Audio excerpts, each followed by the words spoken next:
So good afternoon to all of you. Thank you very much, first of all, to Jennifer and Rob and the organizers for this generous invitation.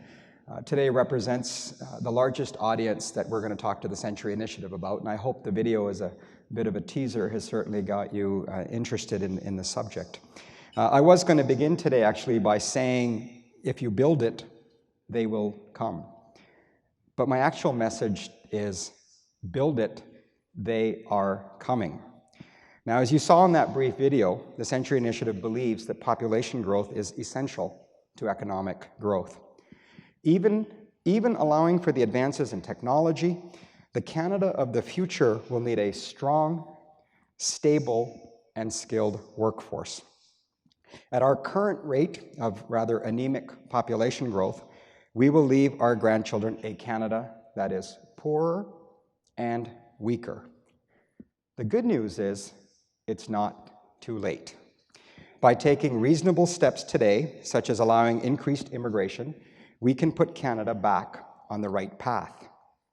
Now, of course, an additional 60 million people will need places to live, work, and study, as well as transportation links between them. And that is the opportunity I want to talk to you about today. I suspect that the first question many of you, when you heard 100 million people, was, where will they all go? Now, based on our projections and the trends towards urbanization, the answer is that many of them will in fact be drawn to our urban centers. If Canada had a population of 100 million, the Century Initiative projects that Toronto would be home to 17 million people. The GTA, somebody just choked on their dinner, the GTA would grow to 34 million people. Montreal would increase to about 11.4 million. The city of Vancouver itself would rise to 7 million, and a part of a greater Vancouver area of closer to 12 million. Canada would in fact become a nation of mega regions. Now, as you can see on this map, the trends towards growth in our largest city would consolidate at an accelerated pace. That's not to suggest that we can ignore smaller cities or rural regions. Quite the opposite, in fact. We need to invest in those communities in Northern Ontario, in BC Interior, the Maritimes, the North. It is said that a rising tide lifts all boats, and an increased population can in fact help all regions. If we plan ahead, this will in fact create tremendous opportunities for the country, for its people, and for the businesses that operate within it. If we don't plan ahead, it will create tremendous problems. And that's why we need your help. My job allows me to travel our great country, and I'm regularly in Ottawa and Toronto and Calgary and Montreal and Vancouver. And in each of those cities, I see varying degrees of new construction and development. And it should be an encouraging sign. But much of it is needed because existing infrastructure was rendered inadequate or insufficient by past population growth. But how much of it is needed? Now, with respect to federal, provincial, and municipal governments of all political stripes, they're not very good at long-term planning. Government planning cycles in fact, favor the short term. It's called electoral politics. They need to get elected. Now, moreover, infrastructure investments are often made in certain regions based primarily, if not purely, on political considerations. After all, it's hard to win votes and seats or elections based on long-term projects that today's voters may never see completed. But to quote that famous Manitoban Nelson Henderson, the true meaning of life is to plant trees under whose shade you do not expect to sit. There is, of course, a related problem. Governments are not as powerful as they once used to be. In the past 20 years, authority and autonomy have moved away from institutions to individuals. Even projects that governments want to push through can be held up by a small but vocal minority. Witness the pipeline debate in Canada. I often invoke the image of Gulliver's Travel, where a giant was held down by 100 pieces of string. Today, governments and businesses are being held back by hundreds of tweets. Thank God that our national railway and our Trans-Canada highway system was built before social media. So this then is my call to action and my call for help. The Century Initiative, as you saw in our video, was started by a group of individuals who deeply believe in Canada's promise and its potential. I remember meeting our founder, Mark Wiseman, and he said to me, he said, "Do you remember that famous saying of when Laurier had said that the 20th century will belong to Canada?" I said, "Of course." And then he said, "But it didn't." And the reason it didn't is nobody had a plan. There was no leadership to execute that plan, and that is what we want to make sure doesn't get replicated again. And yes, our goals may be ambitious and perhaps even aggressive, but they're not arbitrary. We need 100 million Canadians by the year 2100. But we're the first to recognize that population growth on that scale and scope must be supported by expanded infrastructure, which happens to be one of the pillars that I hope to speak about in the panel. From housing to hospitals, from roads to railways, from office space to airports. The success of our solution depends entirely on smart urban development and long-term planning. And that is where we need your help. We need your experience, your expertise. We need you to help us make our case to both the public sector and the general public. We need you to think of yourselves not as developers, but as nation builders. Thank you.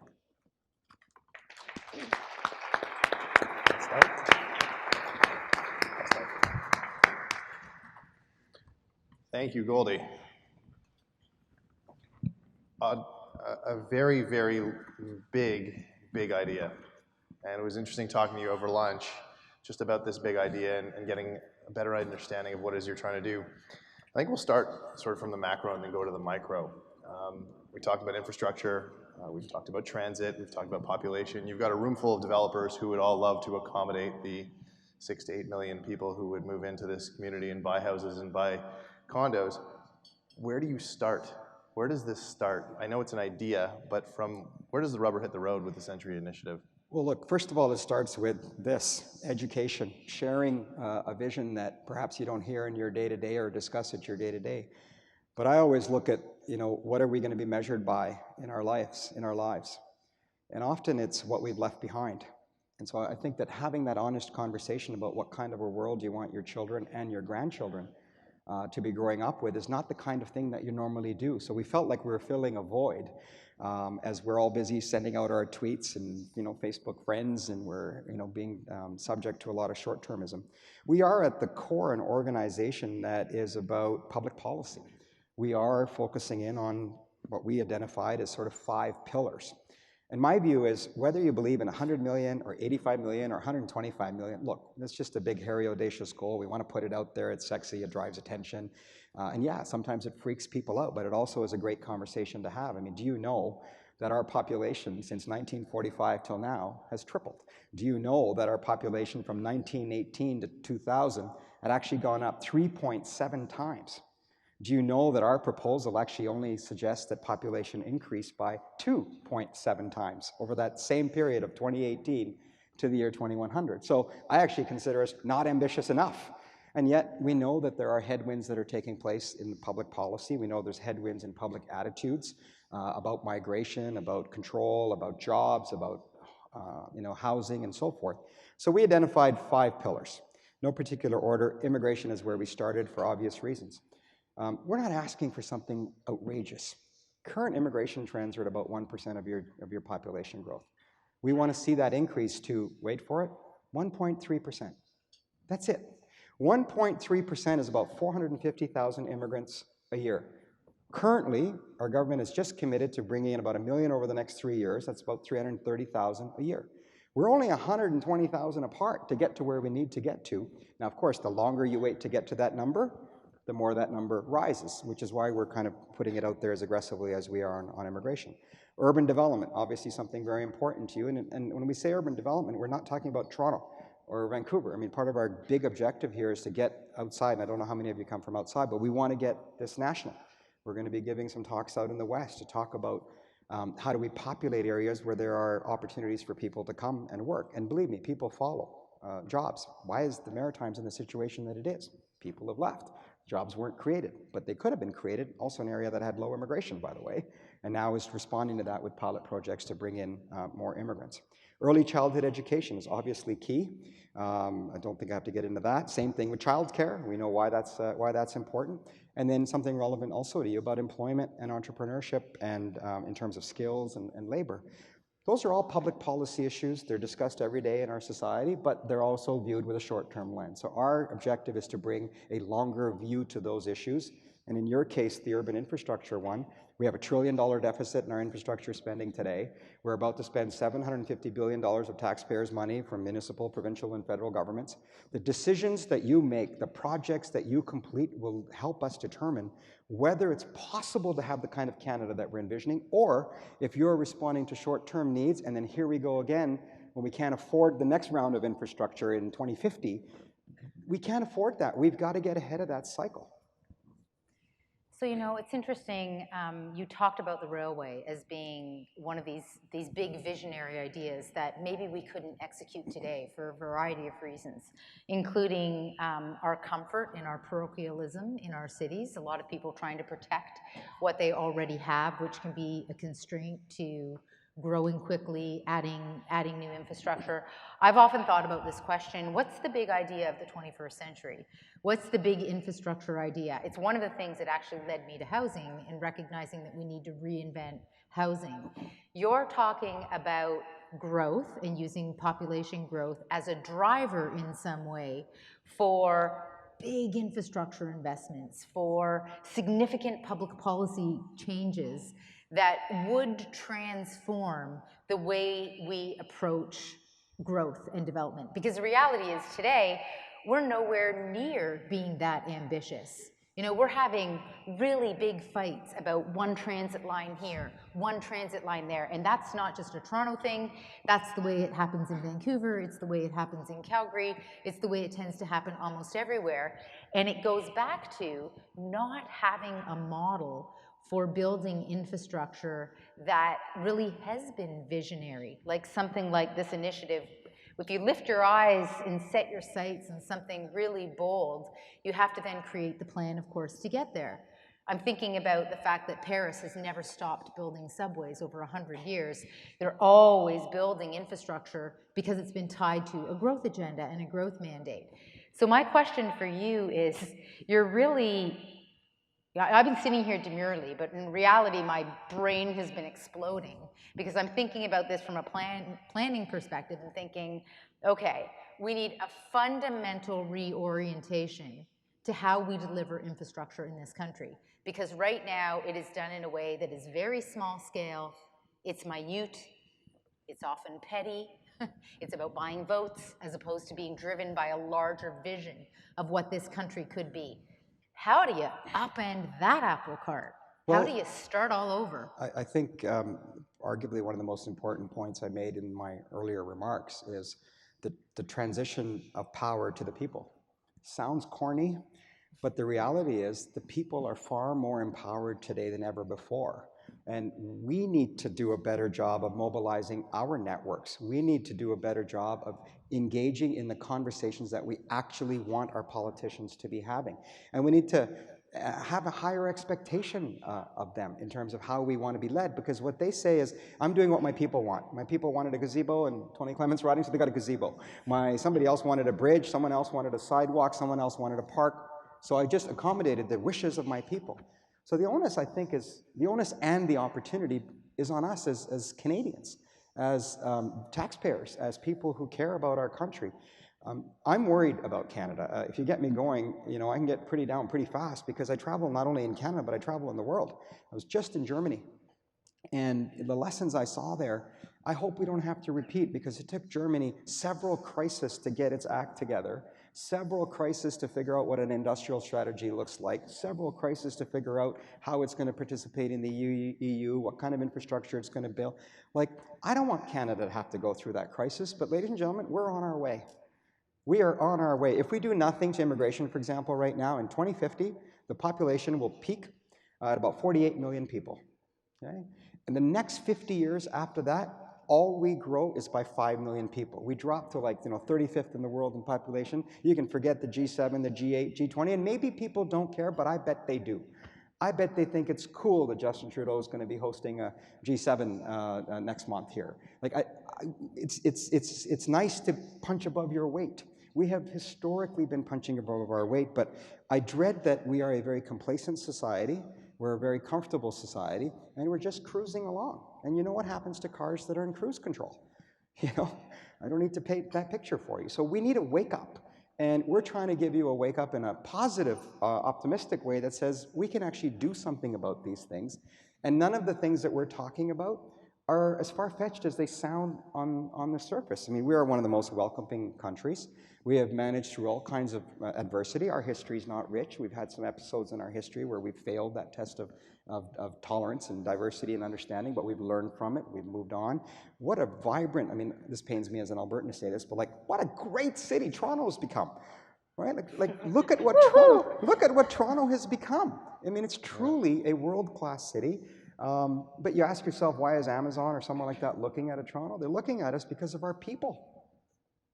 They will tell you that the reason that they're looking at us has everything to do with the talent and the ability to attract more talent to Canada, which includes getting visas from countries that the United States might not give visas to. It's a strategic advantage. But I think, Goldy, there's a fundamental issue which you have to address, which is it sounds like, wanting to be the cool kids, wanting to stay big, wanting to grow for the sake of growth because bigger is maybe better, which I'm not sure that's necessarily true, that bigger is better. I think there's a critical question that you need to answer, and I think I have my own answer, which is linked back to the role that Canada's playing on the international stage today. But why is bigger better? Why should we grow? Why does it matter that Canada, in fact, has more population and absorbs more of the world's population? And on the back of that, 50 million, I love the big ideas, but okay, so what if we do grow to 50 million? One of the things that Canada has been so well respected for and such high demand for is this idea of these wide open spaces, these natural places. As I travel around the world, when I go to Shanghai, Hong Kong, and I think about places that are highly dense, highly urban to a degree that perhaps we may never get to, what does Toronto look like at 30 million people, well, 34 million people? Let's look at the stats. Today, about 11% of arable land in Canada is being utilized. 90% of our people live within 2 hours of the US border. We have untapped potential in the north, including in resources. We have many of our own provinces are pushed down south. There's a lot of northern space in Alberta and Saskatchewan and Ontario and other places. The idea that we don't have space as the second largest country in the world, we would be laughed at if that was our excuse. I actually don't share that concern because I just look around the city of Toronto. People say this to me all the time, oh, Toronto's all built up, and I'm like, are you kidding? Yeah. The vast majority of Toronto, we have 365 kilometers of avenues that are mostly strip malls and two-story buildings that can intensify and accommodate 100 years worth of growth in just those avenues. So I think that because we've built such a sprawling urban infrastructure, I actually see it the other way around. This is the answer that I was sort of hoping that you would give to my question, which is that I haven't answered your question yet. I actually think growth can make us better. Yeah. I actually think we can create more sustainable, more livable, more walkable cities by adding growth to the urban infrastructure we already have. So we get asked today. this question all the time. And part of my answer, tongue-in-cheek to people, is, well, those of you who want us to be Switzerland, form your own organization and advocate for shrinking the country and consolidating it and driving GDP growth that way. That's not our view. And part of it is because there's so much untapped potential in this country. To realize the promise of Canada means looking at what we have, our human resources, our infrastructure, our natural resources. It would be a shame if we just decided to shrink to grow. It's a strategy. It's a strategy in business I've used before. I understand that. But I think it fails our generations to follow to build the Canada that's possible. If our ancestors thought that way, we would not be here today. Yeah. Many of you would not be here today. They could have closed ranks. They could have shut it down. They could have tried to create a Switzerland or some parts of Europe. I think we need to look at, can bigger be done responsibly? And can it be done in a planned, systematic way? And can it improve the GDP by individual? That is a subject that economists are debating, and look, we don't have all the answers. That's part of the beauty of what we're trying to do here is we're opening the conversation, the opportunity to have that dialogue. There are a lot of smart people out there. We welcome that conversation to say, hey, is bigger better? Is this the right size? As I said, for some it'll be 150 million, for others it'll be 50 million. Well, what we do know is Canada has succeeded when we have grown our population, and it's directly proportionate to that reality. What's interesting is Mayor Tory and David Jarofsky this morning talked a bit about attracting these high-performing, these mega companies. We're going to talk later on this afternoon about Amazon and how that could change the complexion of our city and, quite frankly, our country. One of the things I think that we do well as a country but bad as a city is marketing ourselves. I think it's fascinating. And growing up in Montreal, I always felt Montreal really did a great job of telling its story. When I travel around North America building projects and developing these cities and these places, the story of Canada has one thing, the story of Toronto is different.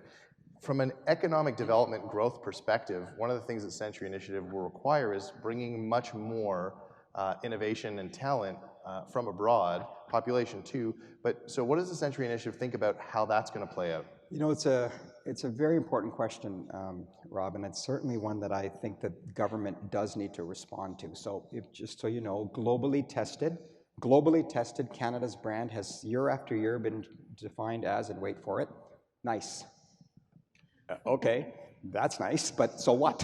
What's that got to do with anything when it comes to attracting capital? How many people in the room think that's okay? Yeah, like, that can't be okay, you know? But that's our actual brand, globally tested. We're nice.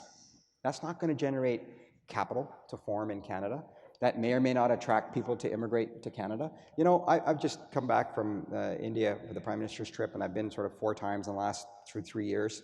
And it dawned on me when I was there, and I'm born and raised in India originally, not one person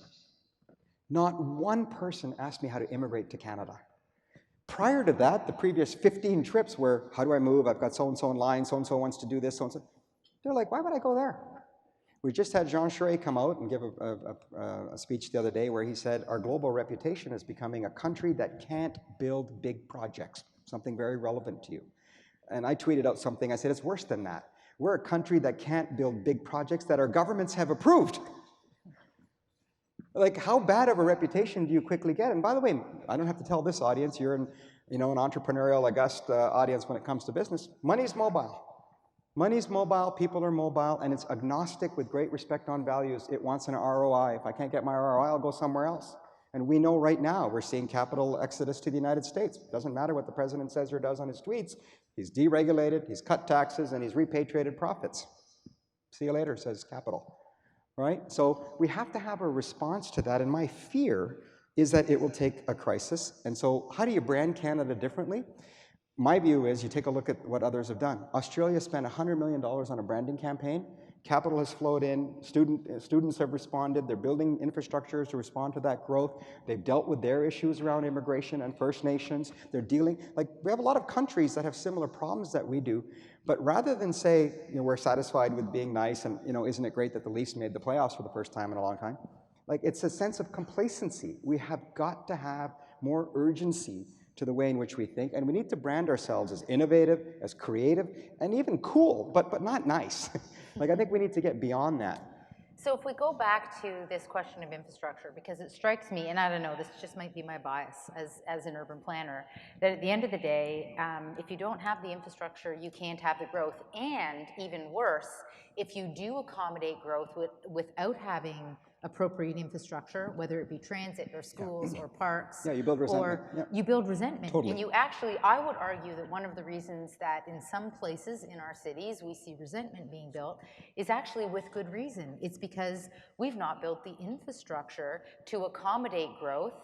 I live on the Yonge Line. Anyone who lives on the Yonge Line knows that over the past 10 years it has increasingly become more and more difficult to get on the subway, to the point where you frequently stand in the morning while a train goes by or 2 trains go by and you can't get on the subway, and yet we're still bringing in more condos and more intensification, which is good for a whole variety of reasons, but without the infrastructure, it's creating a backlash in the community. And that backlash is legitimate. It is legitimate if you're not building the infrastructure to ensure... And by the way, much of it coming from immigrants. which And together much of it coming from first-generation Canadians, for sure.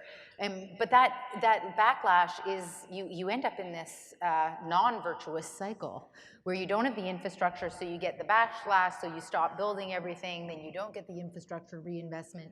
So for me, part of being able to materialize on this vision that you're talking about is getting out ahead with the infrastructure and actually capturing the imaginations of Canadians around reinvestment in a really significant way.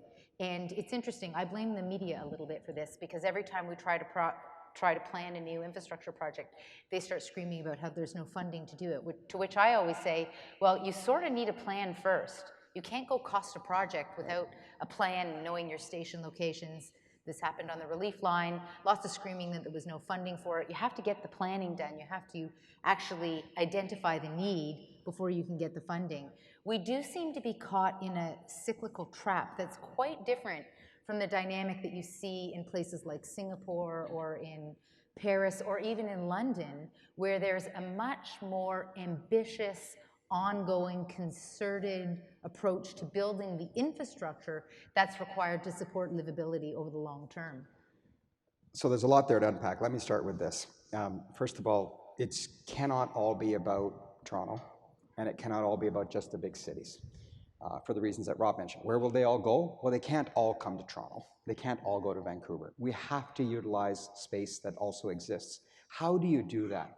I'm a big believer that public policy can be a lever in which to do that.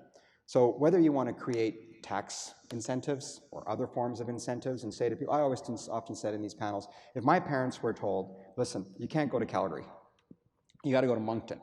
But if you go to Moncton, we're going to give you like a tax incentive where you can start a business in the first 3 years. You know, you get either a reduced tax rate or no tax for a small business, or your property taxes. 3 years.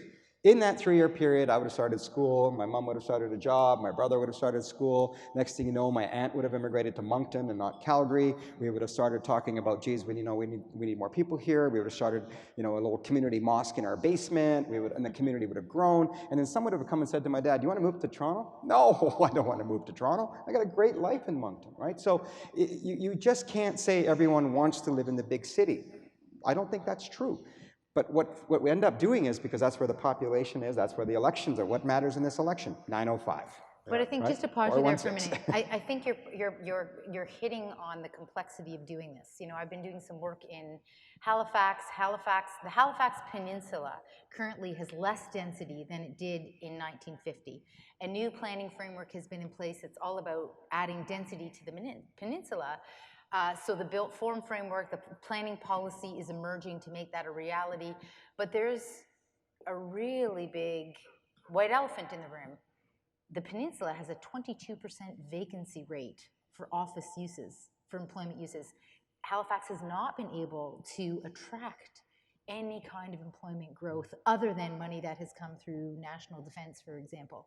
So it's actually, and yet it's a port. I mean, there's about and yet it's a port. And so, but it gets to the point that there's all of these factors that come at the end of the day. If someone doesn't have a job, they're not going to move to Moncton. But it's an interesting concept, because if you think about it and you think globally, and Canadians sometimes we think somewhat parochially, when people are coming, and we had this conversation over lunch, where are they going to choose to go? Perhaps for the last 25 years you had family here, it's a better life, I want to make a community. We spend at Live, Work, Learn, Play a lot of time thinking about creating places in urban hearts. And so, again, one of the questions that I had in my mind 10 years ago about how is everybody going to use downtown Toronto? Downtown Markham, downtown Vaughan, downtown Richmond Hill, Mississauga, different places for different people. One of the things that you're talking about is incentives and how to incentivize people to become Canadians, to come here, because procreation can only go so far.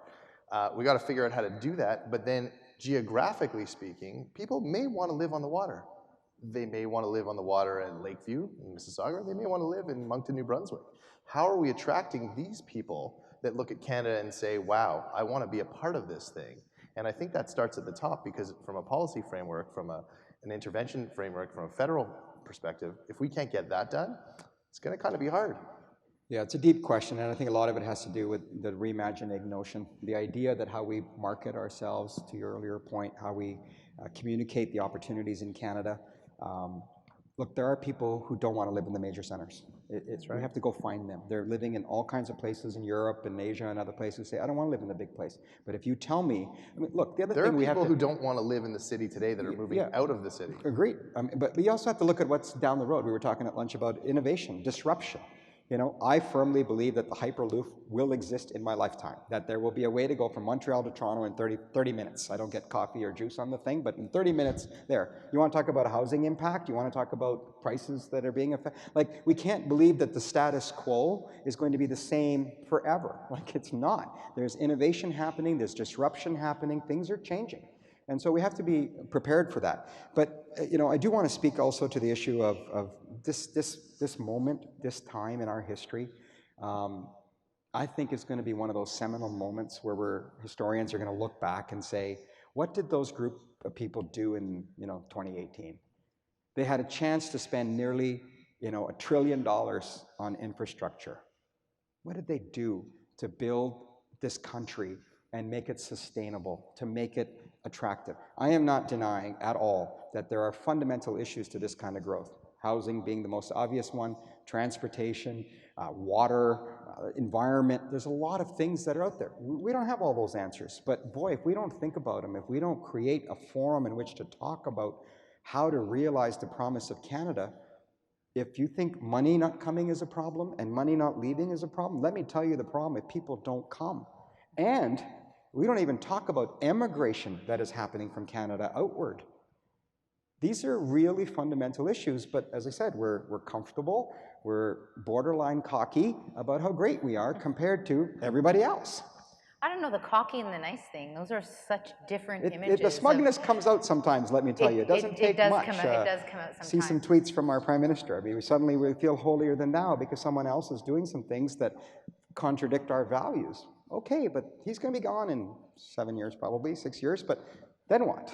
When we look at all of those different needs to actually, so let's say that we suspend disbelief for those who may be disbelieving. I am not a disbeliever. I wanted Goldy here today because I am a believer. I think this is a very important and powerful vision for a whole variety of reasons. And the biggest one for me is a recognition that if we truly want to create a high quality of life in all of our cities, I'm talking about Winnipeg and Regina and Saskatoon and Halifax and Moncton, in all of our cities across the country, we need to strategically use growth as a tool to create more urban, more livable, and more transit-oriented infrastructure. And right now, we simply do not have the density. We have built this sprawling infrastructure that's extremely costly to maintain across this country.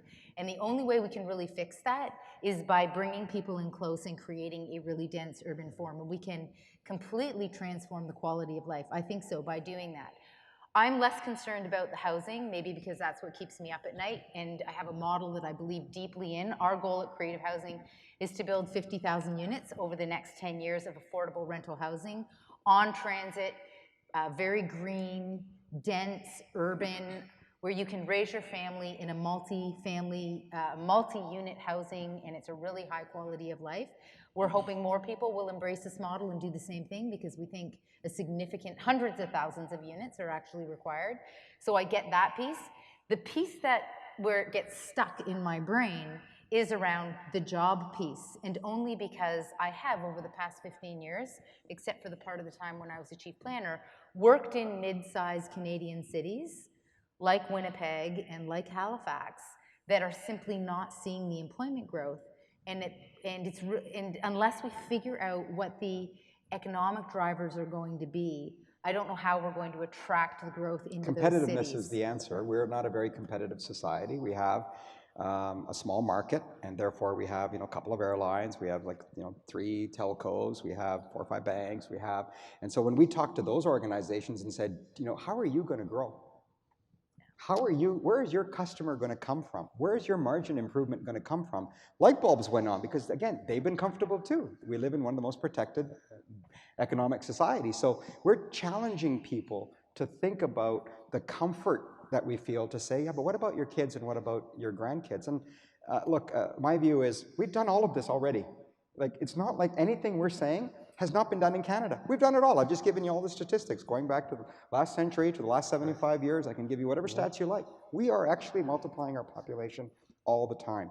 But we're now trying to do it in the context of today's environment where there are headwinds, and we want to hear from people. I'm going to just make a plug for two things. One is check out centuryinitiative.ca. We want to hear from you. And secondly, we have enlisted a special project called Thought Patterns. And what Thought Patterns does is essentially get your views on immigration. I mean, people have the right to have a say, and we know many people want to have a say, including immigrants, about how many is too many and what kind of people do we want and where do they come from. We need to have that conversation. This is not a top-down exercise. It's very much driven by people, so I encourage you to participate in that. I think on that note, it's a great way to end this. Goldy, I really want to thank you for the engaging discussion. It's a really bold idea, and it's an exciting one. And I think for our audience and our real estate community, I think there are limitless opportunities for us to get involved. It'll never happen without you, so thank you for having me. Thank you all.